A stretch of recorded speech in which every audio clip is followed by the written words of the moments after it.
உங்களுடைய கவனம் முழுமையாக உங்க சுவாசம், மூச்சு காற்று உள்ள போறது வெளியே வருது, அதுல வச்சிருக்கீங்க. இயற்கையான சுவாச காற்று, செயற்கையா பண்ணாதீங்க. தானா உள்ளுக்கு போது வெளியே வருது, அதை பார்த்துட்டு இருக்கீங்க. மனதில் எண்ண அலைகள் வந்துகிட்டு இருந்தா அந்த எண்ண அலைகள் உங்க கான்சன்ட்ரேஷனை தடுக்கும். எண்ண அலைகள் வர்றதனுடைய மூலமே கான்சியஸை தன்னோடு இணைத்துக் கொள்வதற்காக வருகிறது. எண்ண அலைகளோடு போகாம அந்த எண்ண அலைகளை இழுத்து கொண்டு வந்து உங்க சுவாசத்தில் வச்சுக்கோங்க. Don't follow the thought. Don't destroy the thought. Don't abstract the thought. Be with the thought. Be with the breath, not thought. Be with the breath. Bring the thought to the breath. காத்து போகுது வருது, காத்து போகுது வருது, பார்த்துட்டு இருக்கீங்க. கண்ணை மூடின உடனே அமைதியை தேடுகிறது. ஒருமுறை ஆழமாக நீளமாக அடிவயிறு வரை காற்றை உள்ளிழுத்து எவ்வளவு நேரம் அடிவயிற்றில் பிடித்து வைக்க முடியுமோ பிடித்து வைத்து, முடியல அப்படிங்கிறப்ப நிதானமா காற்றை மூக்கு வழியா வெளியே போட்டுருங்க.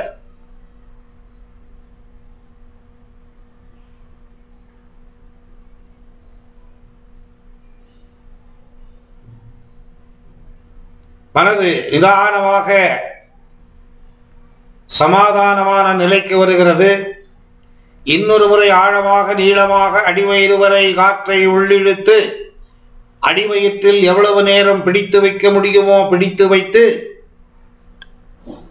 முடியல அப்படிங்கிறப்ப நிதானமா காற்றை வெளியே போட்டுருங்க. ஒவ்வொரு முறை காற்று உள்ளே போகும் பொழுது மனது சமாதானமாகிறது. வேண்டாத எண்ணங்கள் உங்களுடைய மூக்கின் வழியாக வெளியே போறது உங்களுக்கு தெரியுது. நெகட்டிவ் எமோஷன்ஸ், நெகட்டிவ் தாட்ஸ் காத்தை வெளியே விடுறப்ப காத்தோட வெளியே போயிடுது. You are feeling free. Take another deep, long breath. Hold it inside your stomach as long as possible. If you are unable to keep it for a longer time, exhale very slowly, very, very slowly. மனது நிதானமாக அமைதியை கண்டு கொண்டிருக்கிறது. ஆலோசனைகள் குறைந்து விட்டது. இப்ப நான் உங்களை உங்க சின்ன வயசுக்கு கூட்டு போறேன். உங்க இளமை, ஹைஸ்கூல் படிக்கும் ஸ்டூடெண்ட், ஹைஸ்கூல்ல படிக்கிற மாணவர், 7வது வகுப்பு படிக்கக்கூடிய உயர்நிலை பள்ளி மாணவர், யூனிஃபார்ம் போட்டிருக்கீங்க. உங்க தோள்ல ஸ்கூல் பேக் மாட்டிட்டு இருக்கீங்க. ஸ்கூலுக்கு போற டைம் ரெடி ஆயிட்டீங்க. அம்மா டிஃபன் கேரியர் ரெடி பண்ணி கொடுக்கறேன்னு சொன்னதுனால வெயிட் பண்ணிட்டு இருக்கீங்க. சமயக்கட்டுல அம்மா ஏதோ டிஃபன் பாக்ஸுக்குள்ள போட்டுட்டு இருக்கிறது சத்தம் கேட்குது. நிதானமா எந்திரிச்சு போய் சமயக்கட்டு உள்ள என்ன பண்றாங்கன்னு பாக்குறீங்க. அம்மா மத்தியான சாப்பாடு ரெடி பண்ணி டிஃபன் பாக்ஸுக்குள்ள போட்டு பேக் பண்ணிட்டாங்க. அதை கொண்டு வந்து உங்க கையில கொடுக்குறாங்க. அந்த டிஃபன் பாக்ஸை வாங்கி உங்க பேக்குக்குள்ள வச்சுக்கிறீங்க. நீங்க ஸ்கூலுக்கு போறதுக்கு ரெடி ஆயிட்டீங்க, கிளம்பிட்டீங்க. ஸ்கூல் கேட் முன்னாடி நிக்கிறீங்க. பெரிய காம்பவுண்ட்ல அதனுடைய கதவுகள் திறந்திருக்கிறது. நிறைய மாணவர்கள் காம்பவுண்ட் உள்ள இருந்து வெளியே வர்றாங்க, காம்பவுண்ட் வெளியே இருந்து உள்ள போறாங்க. இன்னும் ஸ்கூல் பெல் அடிக்கல. நீங்க உங்க சக மாணவர்களுடன் காம்பவுண்டுக்குள்ள போறீங்க. ஒரு பெரிய மைதானம், விளையாட்டு மைதானம், ஃபுட்பால் கோல் போஸ்ட், கிரிக்கெட் ஆடக்கூடிய இடம், பாஸ்கெட் பால் ஆடக்கூடிய இடம், பாரத தேசத்தின் கொடிக்கம்பத்தில் பறந்து கொண்டிருக்கிறது பார்க்கறீங்க. நீங்க விளையாடுறதுக்கு போகாம உங்க கிளாஸ் ரூமுக்கு நீங்க நடந்து போயிட்டு இருக்கீங்க. உங்க கூட படிக்கிறவங்க உங்க கூட வந்துட்டு இருக்காங்க. அந்த மூலையில ஒரு கும்பல், இந்த மூலையில ஒரு கும்பல் ஏதோ விளையாட்டுக்களை விளையாடி கொண்டிருக்கிறார்கள் தெரியுது. எல்லாத்தையும் தாண்டிக்கிட்டு முன்னாடி போனீங்கன்னா ஹெட் மாஸ்டர் ரூம் வருது. ஹெட் மாஸ்டர் உள்ள யார் கூடவோ பேசிட்டு இருக்கிறது உங்க காதுல விழுது. அதுக்கு பக்கத்துல டீச்சர்ஸ் ரெஸ்ட் ரூம், வேற கிளாஸ் டீச்சருங்கெல்லாம் உட்கார்ந்து ஏதோ பேசிட்டு இருக்காங்க. பக்கத்துல ஸ்போர்ட்ஸ் ரூம், கதவு சாத்தி இருக்கு, கதவு இன்னும் திறக்கல. அதையும் தாண்டி முன்ன போறீங்க. கொஞ்ச தூரம் முன்னாடி போற உடனே உங்க கிளாஸ் ரூம், 7th ஸ்டாண்டர்ட் உங்க செக்ஷன் கிளாஸ் ரூம் முன்னாடி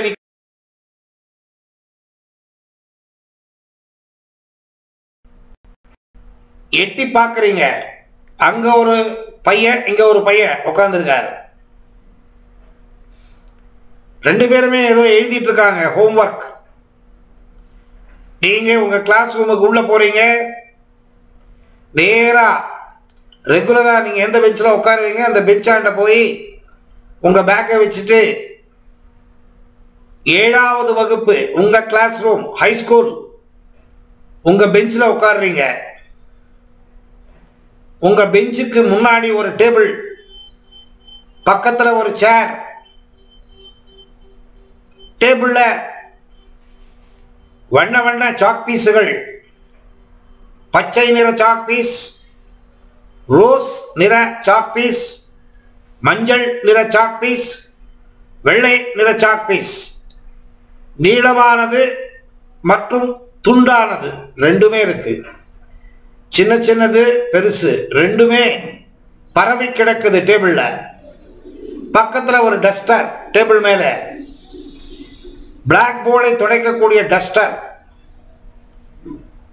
அந்த டேபிளுக்கு பின்பக்கத்தில் சுவர், அந்த சுவற்றில் 4 அடிக்கு 6 அடி சிமெண்டினால் செய்யப்பட்ட பிளாக் போர்டு ஒட்டி இருக்காங்க. 4 அடிக்கு 6 அடி பெரிய பிளாக் போர்டு. மஞ்சள் நிற சாக் பீஸினால் நீளமாக அகலமாக கட்டங்கள், குறுக்கும் நெடுக்குமாக நிறைய கட்டங்கள் போடப்பட்டிருக்கிறது.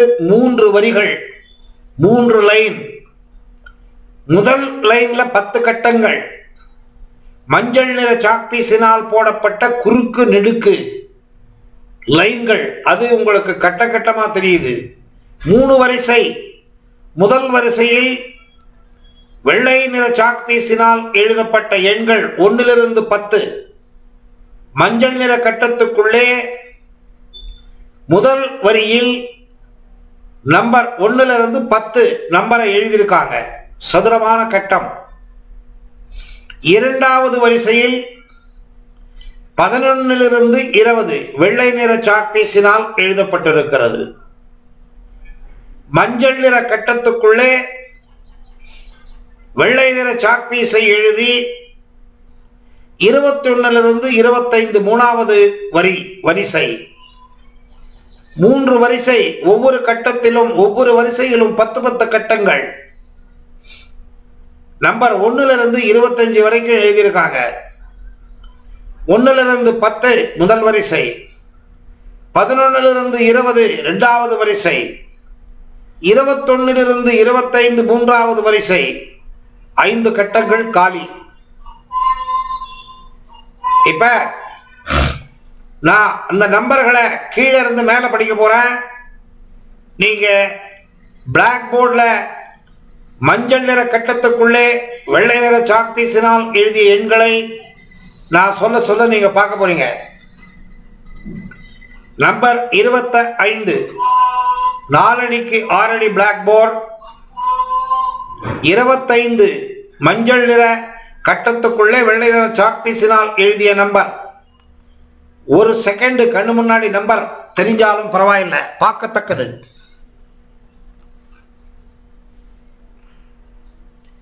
நம்பர் 24 வெள்ளை நிற சாக் பீஸினால் எழுதப்பட்ட நம்பர் 24. ஒரு செகண்ட் கண்ணு முன்னாடி நம்பர் வந்து போகுது. 7வது வகுப்பு, உங்க கிளாஸ் ரூம், உங்க பெஞ்சு, 4 அடிக்கு 6 அடி பிளாக் போர்டு, குறுக்கு நெடுக்குமாக போடப்பட்ட கட்டங்கள், சதுர சதுரமாக தெரிகிறது. 3 வரிசை. 3வது வரிசையில் நம்பர் 23 வெள்ளை நிற சாக் பீஸினால் மஞ்சள் நிற கட்டத்துக்குள் எழுதிய நம்பர் 22. நம்பர் 21 3வது வரிசையில் முதல் கட்டத்தில் எழுதிய நம்பர் 21 தெரியுது, பார்த்துட்டு இருக்கீங்க. 2வது வரிசையில் கடைசி எண் வெள்ளை நிற சாக் பீஸினால் எழுதிய நம்பர் 20. 7வது வகுப்பு, உங்க கிளாஸ் ரூம், உங்க பெஞ்சு, சுவர், 4 அடிக்கு 6 அடி பிளாக் போர்டு, மஞ்சள் நிற சாக் பீஸினால் போடப்பட்ட கட்டங்கள். நம்பர் 19 வெள்ளை நிற சாக் பீஸினால் மஞ்சள் நிற கட்டத்துக்குள்ளே எழுதிய நம்பர் 18. 2வது வரிசையில் எழுதியிருக்கக்கூடிய நம்பர் 17. நம்பர் 17 நம்பர் 16 நம்பர் 16 12 1 மற்றும் 2 நம்பர் 11. 2வது கட்டத்தில் மேல் எழுதியிருக்கக்கூடிய நம்பர் 11 தெரியுது கண்ணுக்கு.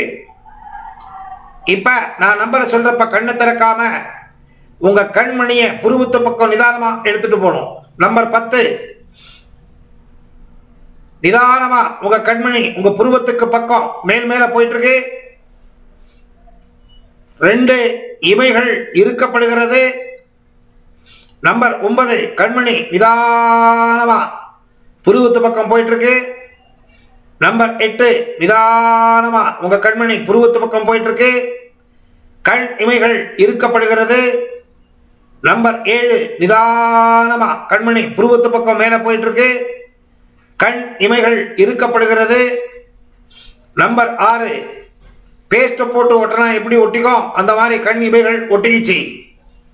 கண்ணை திறக்கணும்னு நீங்க ட்ரை பண்ணா கூட உங்களால முடியல. நம்பர் 4 கண் மணி புருவத்தோட ஒட்டிக்கிச்சு. ஆலோசனை இல்லாத நிலை, தூக்கத்தை போன்று இருக்கிறது. ஆனால் என்னுடைய பேச்சு உங்க காதுக்கு விழுது. உங்களால எதுவுமே செய்ய முடியல. என் பேச்சு தான் உங்க காதுல விழுந்துட்டு இருக்கு. நம்பர் 2 ஆலோசனையற்ற நிலை. நம்பர் 1 தூக்கத்தை போன்ற நிலை. விழிப்புணர்வு இருந்தாலும் எந்த செயல்பாடும் இல்லை. இந்த ஆல்பா நிலையில் சிறிது நேரம் அமரத்தக்கது.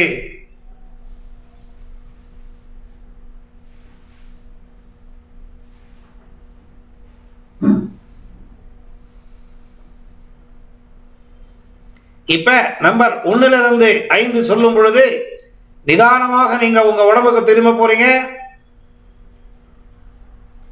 நம்பர் 1 நிதானமா உங்க உடம்புக்கு திரும்புறதுக்கு ட்ரை பண்ணுங்க. நம்பர் 2 நிதானமா உங்க உடம்புக்கு திரும்பிட்டு இருக்கீங்க. நம்பர் 3 கண் இமைகள் லூஸ் ஆயிட்டு இருக்கு. கண் மணி கீழே வந்துட்டு இருக்கு. நம்பர் 4 நிதானமா கண்ணை திறக்கிறதுக்கு ட்ரை பண்ணுங்க.